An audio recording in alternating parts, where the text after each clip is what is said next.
So, great pleasure joining us now, Louisiana Congressman, House Republican Minority Whip, the great Steve Scalise. Mr. Scalise, I don't think Nancy Pelosi got that memo, Mr. Scalise. What do you think? Larry, it's great to be with you. There's a lot that Nancy Pelosi doesn't get, especially about free market capitalism. And look, she's a big government socialist. She's let the squad, the crazy far left radicals, take over the House of Representatives. It's led to devastating consequences, as you've pointed out: record high inflation, high gas prices, border crisis, all these crises that she and Biden have joined together with the radical socialists to create. When she's confronted with the facts, it's not a surprise she doesn't understand it, because if they got it, they wouldn't be passing all of that spending, trillions in spending, with all that far left radical agenda.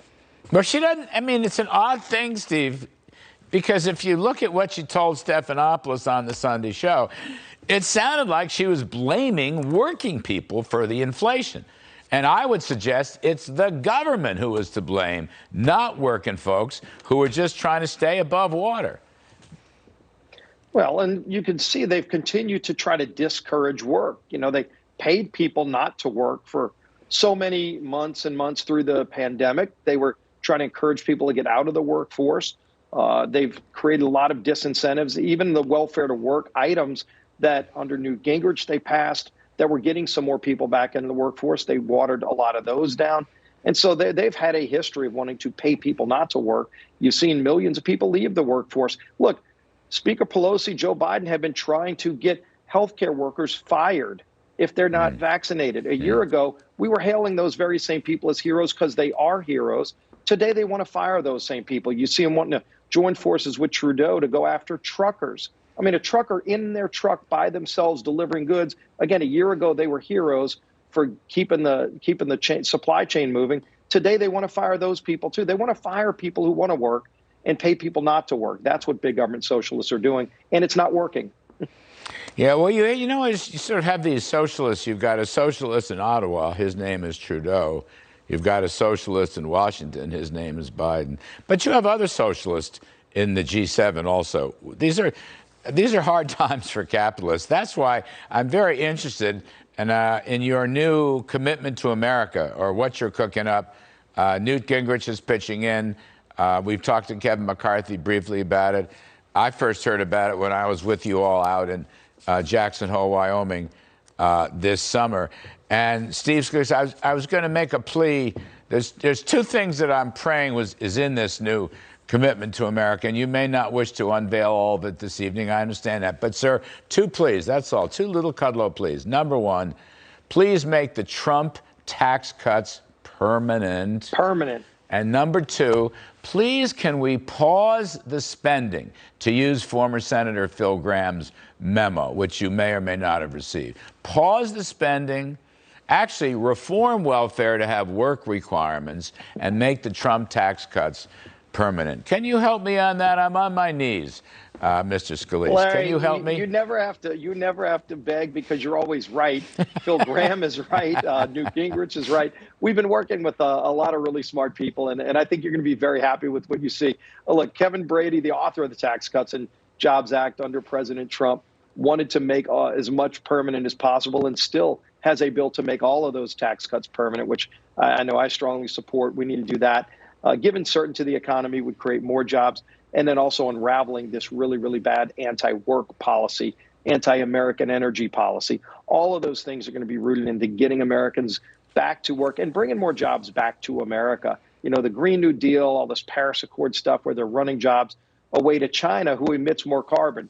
Biden is saying no oil production in America, but he's begging Russia and OPEC countries to produce more oil where they emit more carbon. Seems like all Biden does, while he's trying to be beholden to the socialist left, is kill American jobs and increase global carbon emissions. Let's bring those jobs back to America. Let's reduce carbon emissions like we were doing under President Trump. So I think you're going to see a lot of those elements in this commitment to America. You're going to be very excited with a bold conservative agenda. It's not just what we're against, because we sure don't like big government socialism, but we're going to be for those things that I think a lot of people are going to get excited about, including getting parents back involved in their kids' education, not just in word, but in deed, where they can actually see the curriculum of their kids. And by the way, let let all of these mandates go away. Let parents make their decisions. If every celebrity in SoFi Stadium last night could be maskless, why can't our kids be maskless in schools? And so they're going to have to be confronted with all of that, and we're going to roll it out probably by this summer. That whole Hollywood crowd, you're so right. I mean, I watched it too. I mean, I frankly don't give a darn what they do or say, but it was just fascinating how hypocritical they are. Because when you see them, on air in different type settings, they're always talking about masking. Speaking of that, parental control and masking. I mean, no masking for the school kids has become the science. But Steve Scalise, I'm just looking down. There's a long list. Washington, D.C., masking the kids. New York City, still masking the kids. Los Angeles, San Francisco, Chicago, all these places still want to mask their young kids. I doubt if the parents have any input at all. And I just think this is just pathetic. It's like the kids are the most important resource we have. They're our most valuable. I mean, for heaven's sakes, why are we killing them off? Yeah. And all of the science, Larry, shows the damage that this is doing to our kids. The virtual learning, they're not learning like kids that are in the classroom. And the masks, again, the political science might say mask the kids. If the medical science said it, then all the leaders would be doing it. But the leaders are not wearing masks. They're telling your kids to do that. And all the science says, the medical science says, these kids are not learning the facial interpretation, their social skills. Depression is through the roof. Kids committing suicide is through the roof because of all of this stuff. And the madness, this is a choice parents should be making, not these oligarchs that don't even follow the rules themselves, but they're trying to ruin our kids' futures. And it's hurting our kids right now. The medical science proves that. Now, one thing is you're developing a positive agenda, which I think is very cool. You know what you're against, big government socialism.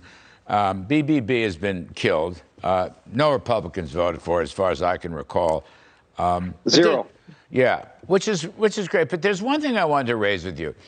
Now, no Republicans vote. Well, Kinzinger, whatever his name is, but he's not a real Republican. No Republicans voted for this so-called China compete bill, which is $350 billion of corporate welfare, right? Industrial policy, picking winners and losers, and creating big slush funds for agencies like the Commerce and Transportation and so forth. It is a perfectly terrible bill. Now, here's where I'm going. Positive message, no spending, tax cuts permanent. The Senate won't do it. The Senate doesn't have a positive message, Steve Scalise, and this concerns me, and they're friends of ours, but for heaven's sakes, and 18 Republican senators voted for this crazy, competes bill. $250 billion in the Senate grew to $350 billion. Steve Scalise, we're supposed to be pausing spending, not giving away industrial policy and corporate welfare and crap that's not going to do any good against China. It's like they want to make us, U.S., more China than China. I mean, can you beat it in conference? What is wrong with people on the other side of the Capitol?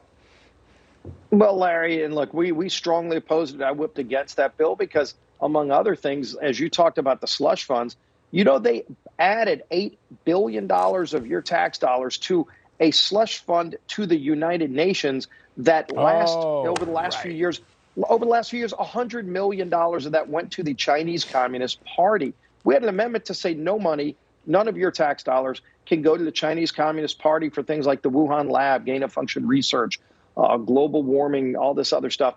Every Democrat voted against that amendment on the House floor.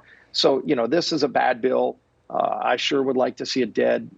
We're going to keep fighting it. And frankly, the way we defeated a lot of this other stuff, including Build Back Better, is just by exposing it to the public. It was the public getting engaged with people like you saying, save America, kill the bill. Yes. Well, guess what? The public actually started getting engaged in it, and they did help kill the bill. And it was that public outcry. So let's get the same public outcry for this pro-China, help China compete bill. It's not good for taxpayers of America. It is pro-China. It might be good for China, but not good for us. Yeah, I mean, this is Chinese stuff. This like state control. I mean, this is what the Chinese do. And we're not going to beat the Chinese by being like China. Anyway, congrats on the positive agenda you're developing. Congrats on the spending pause. And I just, before I let you go, once more, you're going to promise me, this is your pal, Larry, make the Trump tax cuts permanent. Permanent. Oh, you know it's the right thing to do. I know it is too, and I think you're going to see a lot more people calling for it. Stop the spending, make tax cuts permanent, create more jobs in America, create more things in America, including energy, and secure the border. Steve Scalise, the best of the best. Thank you, sir. We appreciate it very, very much. Great being with you, Larry.